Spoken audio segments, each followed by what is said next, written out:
has a discretion to reduce the hearing, the period of hearing as presented in the Electoral Act.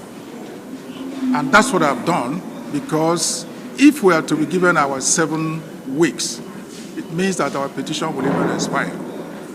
And that will not be in our own interest. So what we have to do is to do case management, call witnesses that are very material, that will enable us establish that what INEC did is very, very unfortunate. And we believe that within the period allocated to us, we should be able to establish that. Notwithstanding that up to this moment, they are yet to give us all the documents we require. I continue to ask, why is INEC behaving in this way and manner? What are they hiding? What are they hiding? They are supposed to be neutral. But they are behaving as if INEC is a candidate in its own election. This should never be so. And that is, Nigeria is the only country where you find something like this. There's no other country. I challenge you to go and investigate and find out about electoral bodies in other African countries, except, of course, countries under military rule. That's where you may have a different situation. But in Kenya, in Malawi, South Africa, and quite a number of others, they remain neutral. But in Nigeria, you see them frustrating petitioners, preventing petitioners from having access to documents, which is so difficult to comprehend why this should be so. But they have no choice, because once we start trial, which is on May 30th May, we will serve them subpoena. And it comes with an order of court. And they will never decline bringing the documents. Otherwise, they will end themselves punishment, because that's an order of court. Okay. Two questions to answer. INEC has said that the documents were ready, the Labour Party refused to pay the required fee to obtain these documents.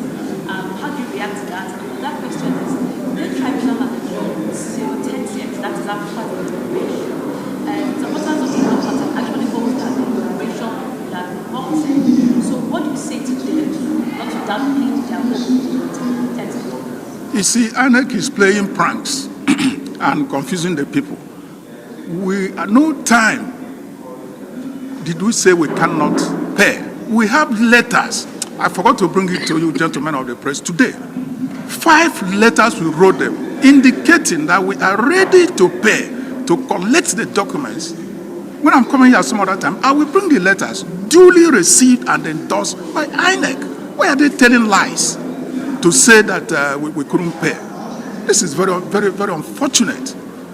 What of the documents that we have collected? Didn't we pay for them? Of course we paid for them, and they gave us those ones, but refused to give us others. I give you Rivers State, for example. Now, Rivers State, I understand, has 23 local governments. Election took place in 25th of February.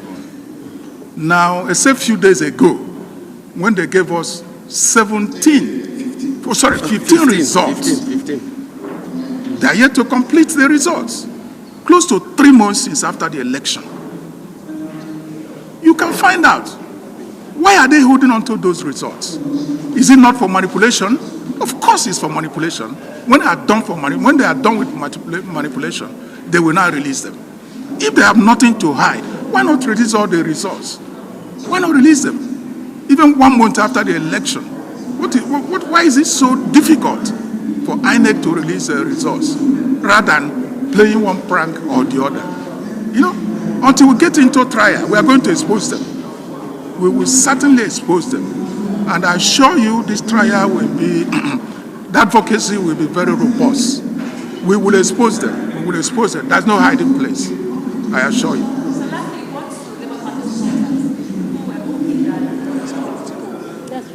Don't talk about that.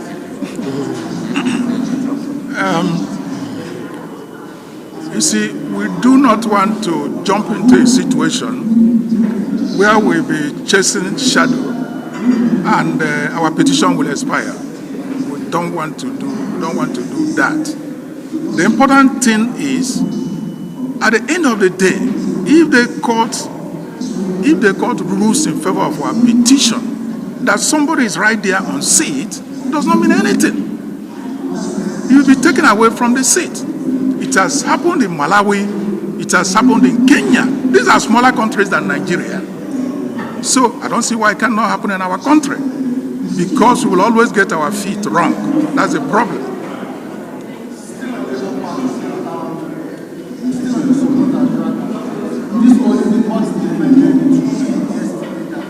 I can't hear you. Come closer. Come closer.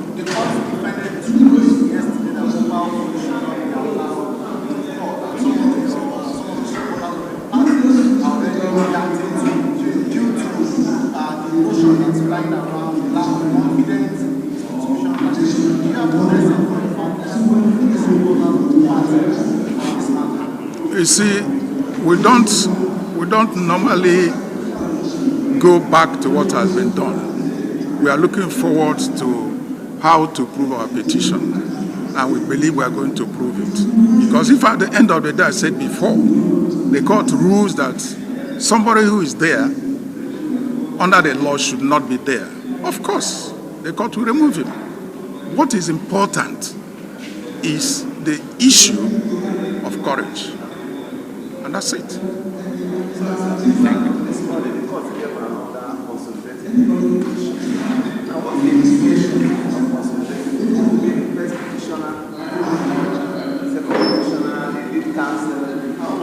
No. You see, for the purposes of consolidation, the only thing important is that all three petitions, they are going to be heard together. But each one will maintain its identity. Yes. I hope you understand it. Will maintain its own identity at the end of the day. And judgment will be given in respect of each and every one of them. But it's just a matter of convenience to save time. That's why they were consolidated. And we have no problem with that. Thank you. Thank you.